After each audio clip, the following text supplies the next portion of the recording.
En juillet 2011, deux individus armés ont fait irruption dans une maison vide située dans une banlieue paisible d'Oklahoma City.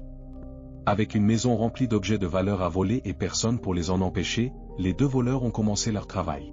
Mais, malheureusement pour eux, le pillage a été beaucoup plus court que ce qu'ils espéraient.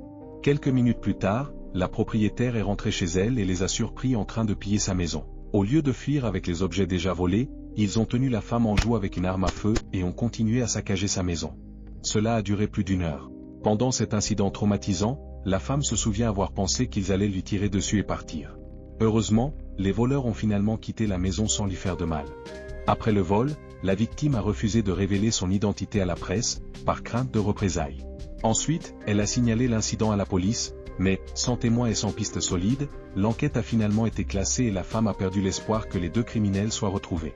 Cependant, 3 ans plus tard, l'affaire a pris un tournant inattendu. En juillet 2014, la voisine de la victime, qui consultait son quartier à l'aide de Google Maps, a remarqué l'image de 2 hommes se promenant tranquillement dans la rue. Ces derniers correspondaient parfaitement à la description donnée par la victime des criminels. Immédiatement, elle a envoyé un message à la victime, qui a confirmé que les 2 hommes capturés par la voiture Street View ce jour-là étaient bien les cambrioleurs. Selon la direction dans laquelle ils marchaient, il semble que l'image ait été capturée quelques minutes avant le vol. Malheureusement, à cause de la qualité d'image granuleuse et du logiciel de floutage automatique de Google, la police n'a pas pu identifier les 2 hommes.